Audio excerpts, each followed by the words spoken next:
Yeah, so Biden comes out, he had an exam last week. And then on Friday, lo and behold, he's got very aggressive stage 4 cancer. Oh, it came out of nowhere. Yeah. It seems like he had it for quite some time.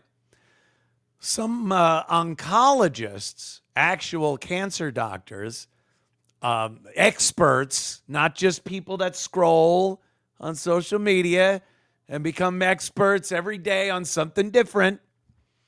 It's like, oh, I'm an economics expert today. So talk about tariffs. And then, oh, I'm a cancer expert now because I moved my thumb a few times on the face of my phone. Now I'm an expert in that. I'm not talking those people.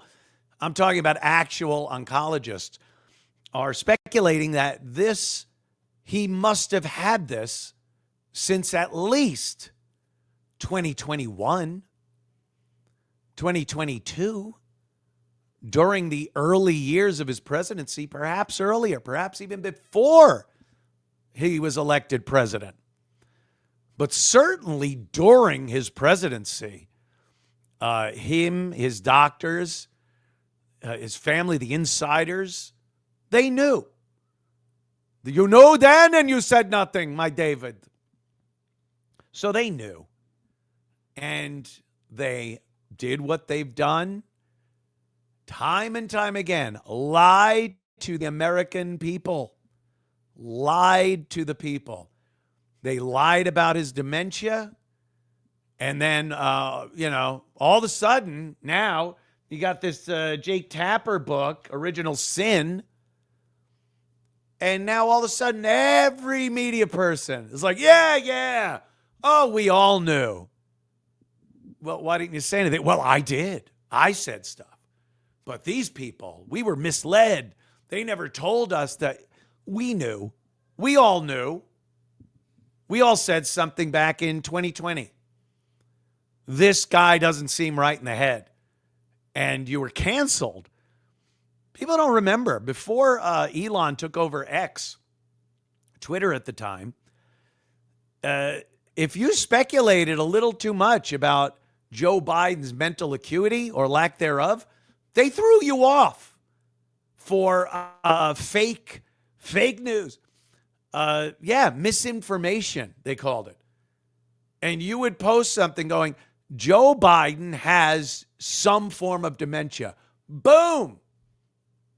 Tossed off. And now it's absolutely true. Everyone knows it. Tapper was one of the criminals in this too. Jake Tapper reported about Joe Biden being sharp as a tack and amazing at his job. The interns can't even keep up with him at the White House.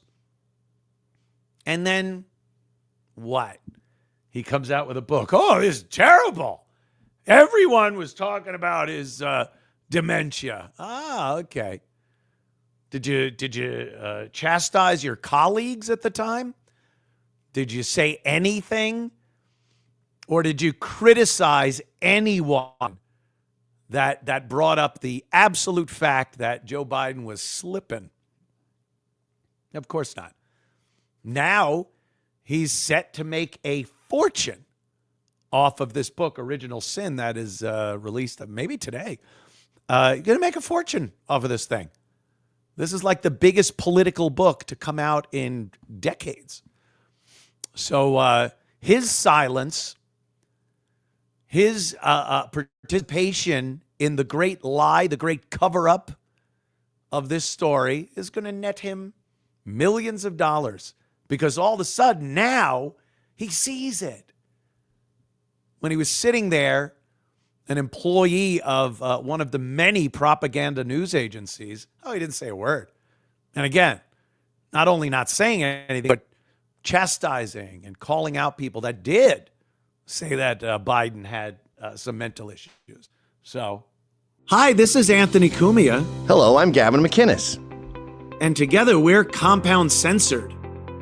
And we would like you to subscribe with this deal using this promo code right below me right now.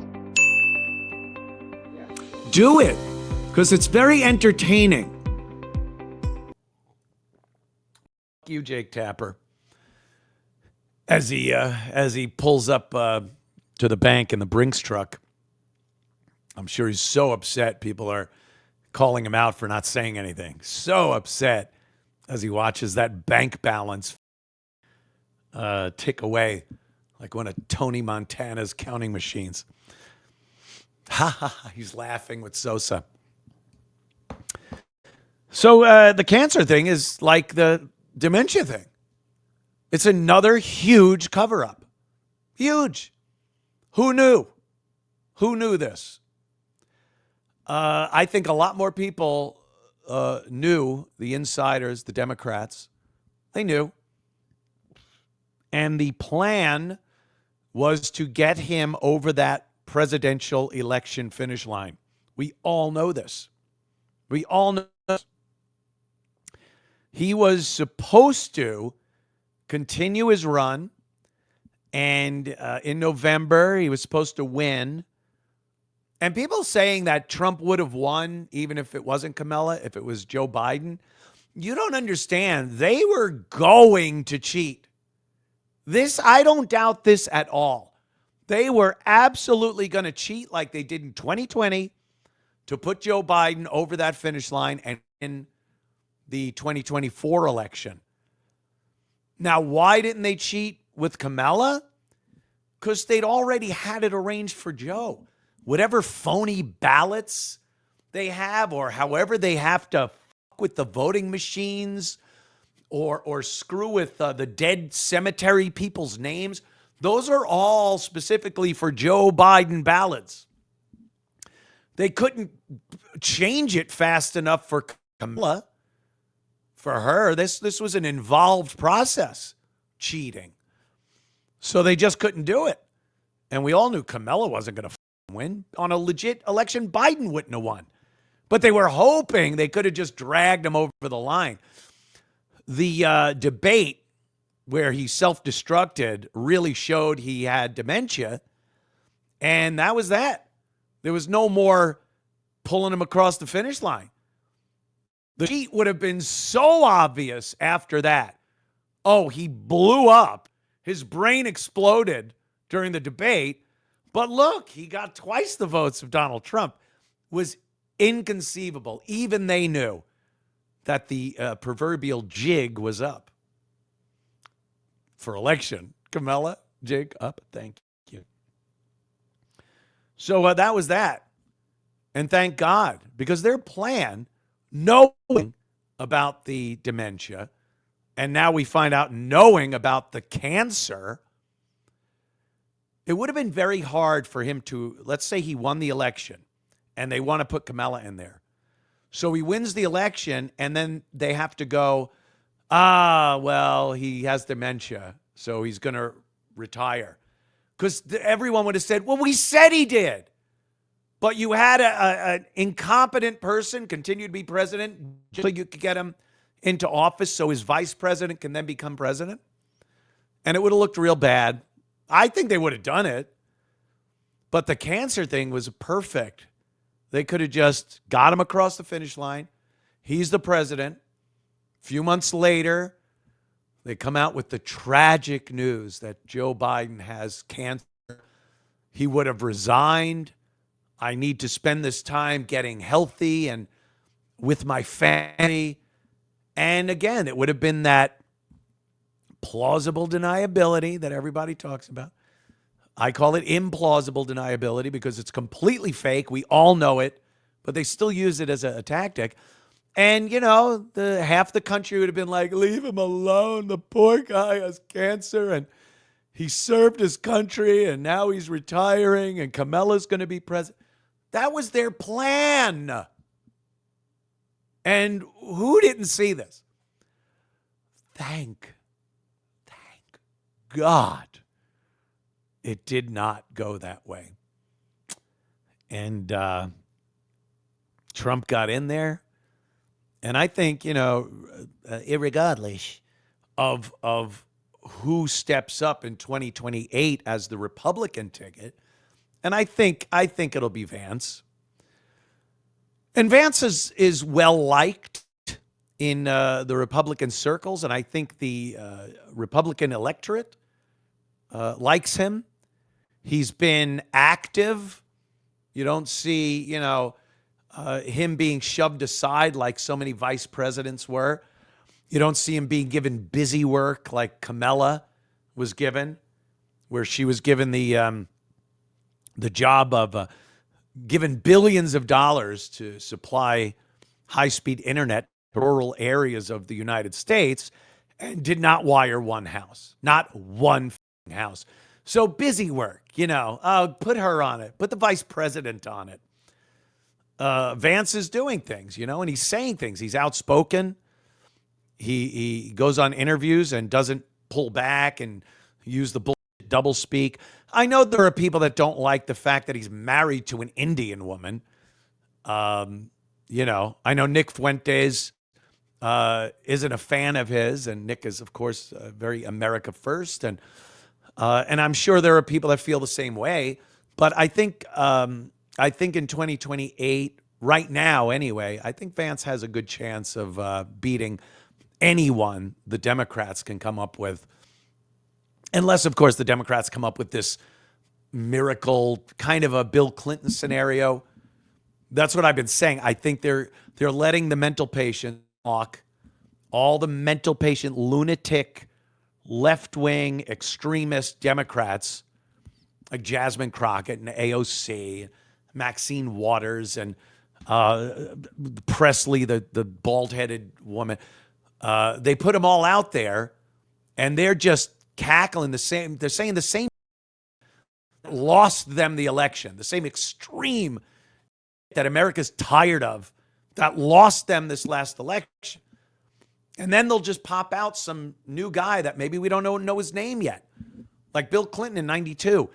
People are like, who is this guy? He's playing the saxophone. They're asking him boxers or briefs on MTV. No one knew the ex-governor of Arkansas. And it's the economy stupid and all the shit. And then you had,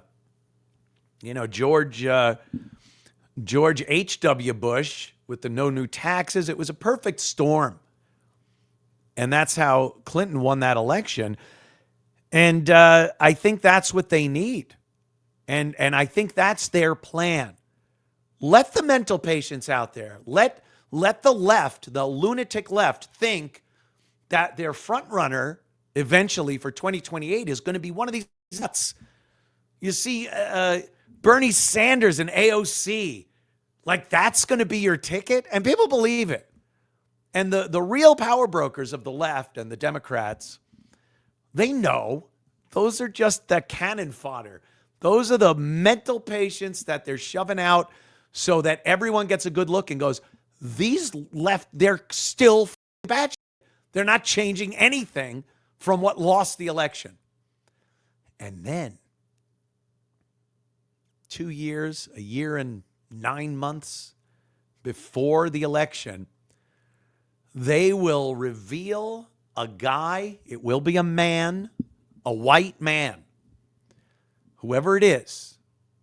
They will reveal him. And he will come up with a platform based on the economy, border security. He'll talk about border security. He'll talk about international trade and no wars. In a Democrat, an old school Democrat way, where it's not as harsh as the Republicans. We want to do this, but we want to be compassionate. But we also have to understand we are a nation of laws, and the Democrats will look at him and go, "This guy's amazing. He's moderate. He doesn't sound like a lunatic, and he'll be a left-wing guy. Trust me on that. But he won't seem as nuts as the people that have been cackling for 2 years prior." That's their strategy. It is brilliant, and it will work. I don't think the Republicans. I don't think it's going to be a slam dunk in 2028 for the presidential election. if they use this strategy. Because a lot of people, look, they don't like Trump, but they certainly didn't like the LGBTQ plus nonsense and the wide open borders and America just getting fucked internationally, billions, trillions of dollars being thrown to various nations overseas. People didn't like that, so they vote for Trump.